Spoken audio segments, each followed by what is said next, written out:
Hello, I'm Anne Marie Burkle, the Acting Chairman of the Consumer Product Safety Commission. We are announcing today that FisherPrice has agreed to recall all 4.7 million Rock and Play infant sleepers. Since 2009, there have been more than 30 infant deaths involving the Rock and Play. The FisherPrice Rock and Play sleeper was put on the market in 2009, and since that time, we found that at least 32 infants have died while in the product. In the case of the infant incline sleep products like the Rock and Play, that came about as a result of exhausted parents who trying to calm their kid and to soothe their child so they can get to sleep themselves. And many of them believed that it was reflux that was causing that. In other words, the child spitting up. Some believed by being on an incline, it would help with the reflux issue. That actually is not true according to pediatricians. However, that belief was there, so manufacturers went about developing those products. I'm urging parents to stop using this product immediately. Clearly, the CPSC had a lot of information, and by failing to act, failing to recall these products until we shined a light on the number of deaths, the CPSC really was not standing up for consumers. In the course of the investigation into the Rock and Play sleeper, I found failures of industry, failures of regulators, and really just a lack of urgency related to consumer safety that led to infant fatalities that should never have happened.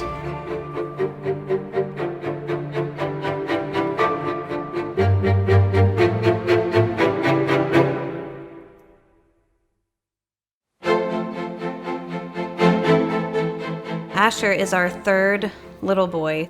He was just a sweet, sweet little baby.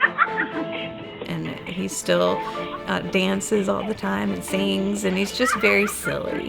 How did you first learn about this product? Our neighbor had the FisherPrice Rock and Play, had just had a baby that was finished with it and asked if we wanted to borrow it. Honestly, I thought I could use it in place of a bassinet or even like a crib. So let's go back 4 years ago. What happened that day to Asher? It was the end of the summer, and I was with my mom, and she had come down from South Carolina to help me set up my classroom. We went to lunch and came back. The baby fell asleep at lunch. I took him out of the car seat to put into the FisherPrice Rock and Play, just thinking that it would be more comfortable for him. So we put him in it, and he was already sleeping, and we went about our business trying to decorate the classroom. So I went around to check on, the baby. He was not breathing. He was blue, and he was blue all through here and blue all around his mouth. He was sitting just like normal, center seated, but cocked like this, and his ear was kind of down, and his chin was a little down, and he looked almost like it was stuck over like that. And I thought, he's dead. And I just screamed, God, no! And I put the baby up to run, and this hand just came up to my chest as if you're going like that to yourself, like no. But it hit him in the diaper. His shoulders started going, and he was gasping, this staccato weird, just gasping for air. I immediately called our pediatrician, and we went straight to Children's Healthcare of Atlanta. It was pretty awful. They put him through lots of tests to rule out things like meningitis and other things that could cause maybe the, lack of oxygen and him not breathing. But when you left the hospital, did you leave with any certainty as to what caused this? Or No. was this a mystery that... It was sort of a mystery at this point. That had to be terrifying as a parent. It definitely was. We were so frightened, and I then began researching on the internet about blog posts and comments from parents, and I called FisherPrice to report, thinking that they would be super concerned, and called them to report, hey, this happened and this is how I found my grandson, and you need to know this. They, kind of sent us a letter that was very nasty and very accusatory of it being our fault of misusing the product. And that kind of sparked some definite questions and thinking, why would they be so defensive about this? We're, we're not at this point not even thinking it could have been linked to that, other than the way his head had fallen. He's 4 now, and we still, he's like our little miracle. So I still really just worry. It's not that I worry, but I'm just so thankful that he is here with us that I definitely treat him differently. I think I first heard about the FisherPrice Rock and Play Sleeper in about 2012, something like that. And a parent was telling me about this product, that they were very, very positive about it and how much it had helped them out, that it seemed to help their baby, who had been kind of a fussier baby, sleep better at night. And the first thing that struck me was that this doesn't really sound safe. The AAP had just come out the year before in 2011 with safe sleep guidelines that gave pretty strict parameters for how babies should be put down to sleep on their backs in a firm, flat surface. Flat meaning flat, parallel with the earth, not inclined, not declined, just flat. The surface should also be firm, not bouncy, not squishy. And it sounded to me like the Rock and Play Sleeper really didn't fit those guidelines. This is the FisherPrice Rock and Play Sleeper, and there's several key design elements here that contradict the safe sleep guidelines. First, it's clearly not flat. The baby sleeps in this kind of an L shape here. The tush goes here and the knees are flexed up towards the belly. So the baby can't be flat in a device like this. Also, the device holds the baby at an incline, and that allows a baby's relatively large head to roll to the side, and that can close off the airway. That's just gravity. The head's here, the head kind of rolls downward to the side, and baby can't breathe anymore. Also, the device isn't firm at all. It's supposed to be a firm, flat surface, and as you can see here, it's kind of squishy. There is a plastic insert back here, but even that's flexible if you push on it, right? The fourth thing is that this is very padded here. This is a soft, squishy pad. In fact, other Rock and Play sleepers actually have an even softer insert that goes on top here. This soft material, though, can be a suffocation risk for a baby if the head turns and pushes into the side here. SIDS, by definition, is a sudden, unexpected death for which there is no apparent cause, after a thorough death scene investigation and an autopsy.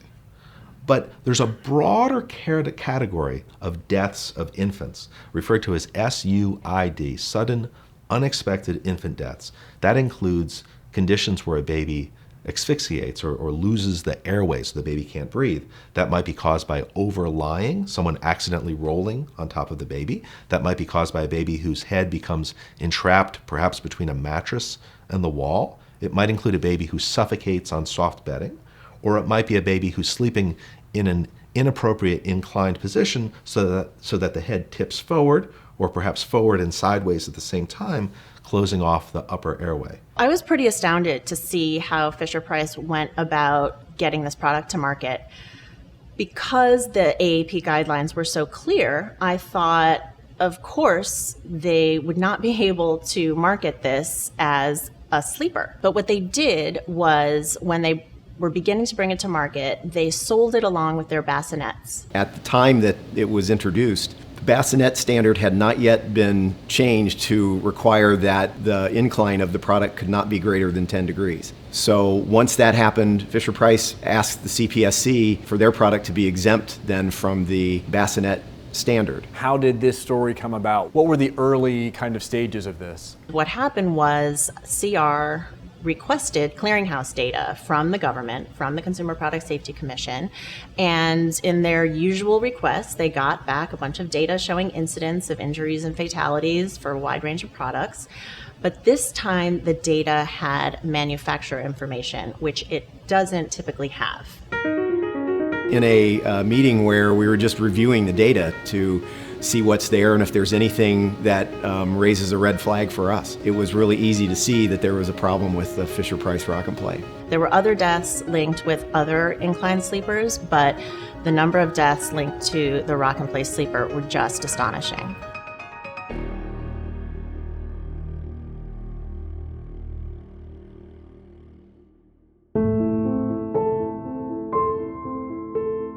What was Ezra like? Delightful. He's so happy. She calls him like a wiggly baby. He was always just smiling, and he had the cutest cheeks. It was like heaven opened up and he came through, and there he was, and he was so happy and big and smiley. He was very aware of everything going on around him, and all of our family just fell in love with him too. I think around about 3.5 months was when we started using the FisherPrice Rock and Play after we were gifted it by one of our neighbors. They were telling us, it's a lifesaver. It's very handy. And if he gets tired of laying in the bassinet, you can put him in this and it will help him fall asleep. So walk me through the night when the incident happened. Was it sort of a normal night for you as a family? I just placed the Rock and Play right in front of the couch. And had Evan, I said, you can have the night off, you can go rest. The bassinet is in our bedroom where she was, and I told her just go to sleep. I left him in the Rock and Play.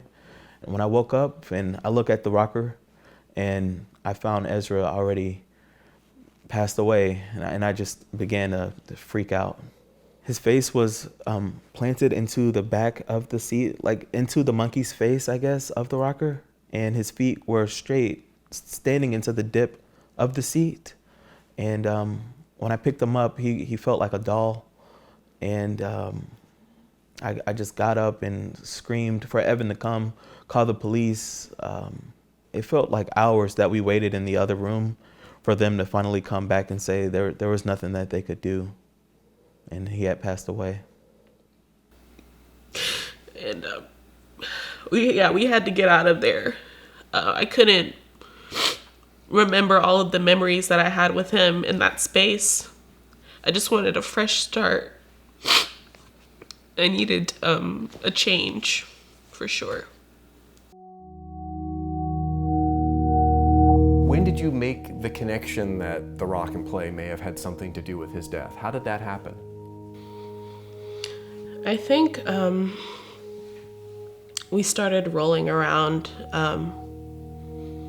blame in our minds, like in that situation. You're thinking something happened because I protect my child. I was with him every single day. I mean, I think it's when we started looking into it a little bit more and we were researching, we went on Amazon and we actually were reading some of the 1-star reviews, and I left a review saying, my baby died in this chair. Don't buy this chair. There was nothing else that could have possibly made sense to me.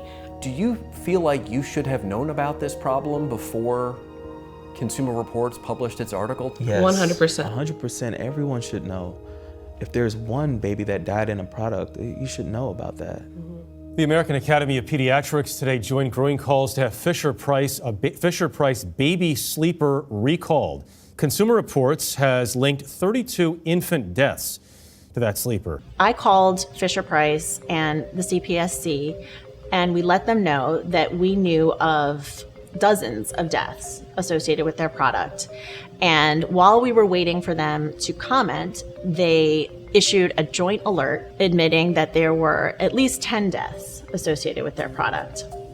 Now, we knew there was much more to the story than that. So after that alert was issued, we went back to the CPSC and FisherPrice and said, what's going on here? We know about more of these deaths. Are you going to recall the product? They didn't, and we came out with our story that publicly addressed all of this, essentially 5 days after we published our story, Fisher-Price recalled the Rock and Play sleeper. We begin right now with some breaking news. Fisher-Price has recalled all models of its Rock and Play sleeper. In this case, it would seem as though Fisher-Price had the data, the CPSC had the data, but the public was not made aware of this. That's correct. Until Consumer Reports got involved. Yes, that's correct. Does that seem unusual? No, that is not unusual because in the Consumer Product Safety Act, there's a section called 6B that requires that the CPSC talk to the manufacturer before the information is disclosed publicly. And typically what happens is the information about the product and the company name is redacted from any reports that are made public. I think there are just most consumers probably don't even know that 6B exists. Right. I mean, we could add on that. I mean, 6B is probably one of the more dangerous government provisions that no one's ever heard of. It puts every consumer at risk because corporations stepped in and they worked with the administration and Congress in the 1980s in order to block CPSC's ability to publicly talk about these safety risks. We just need to get rid of this ridiculous provision. We need every consumer and we need the CPSC to be able to know about and talk publicly about the safety risks of any product that's putting our children, our families, or ourselves at risk. We have a thing with birds where if we see white birds, that it's a symbol that he's nearby, or a white butterfly, it's like a spirit, a good spirit around you. We actually went to the Butterfly Museum in DC one time, and we were in there and we were, all the butterflies were flying around on us. We did not see one white butterfly when we were in there.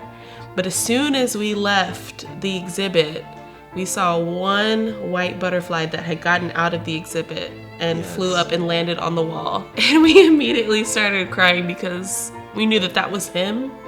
And that was him saying, look, I'm still here, I'm still around you. Even though I exist differently, here I am. He's not finished with this world. Even though he's in another place, he's protecting the babies in this world right now. And that was a big push for the recall. We were just like so motivated to not let this happen at all to anyone else's babies. As the general manager of Fisher-Price, I've spent my career creating products designed for the safe and healthy development of infants and preschoolers, most of it right here at Fisher-Price. I know the long, proud tradition this company has of prioritizing safety as a cornerstone of our mission. With this action, we at Fisher-Price want parents around the world to know that we have every intention of continuing that tradition.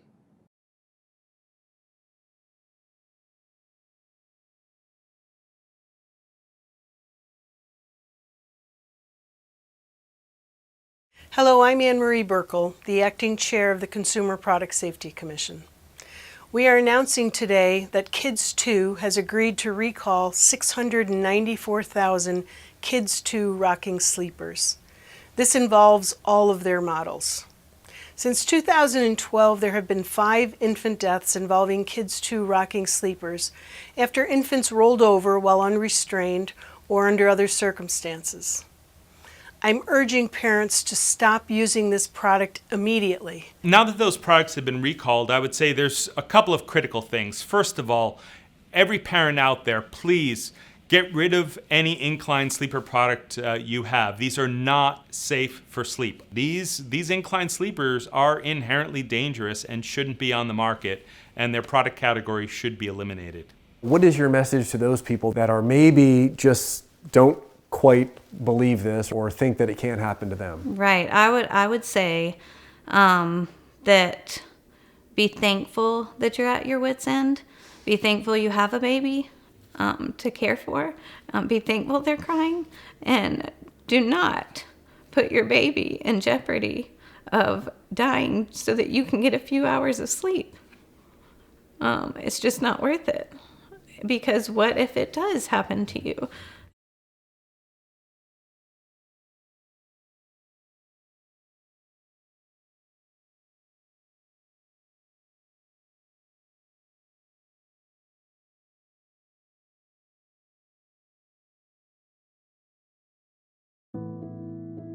So in April, after the FisherPrice Rock and Play was recalled and Kids 2 inclined sleepers were recalled, there was still a lot of concern that this product category would reinvent itself and come back on the market. And within the CPSC's investigation and analysis, they commissioned a study, and that was the first study ever to really look at the risks of inclined sleepers.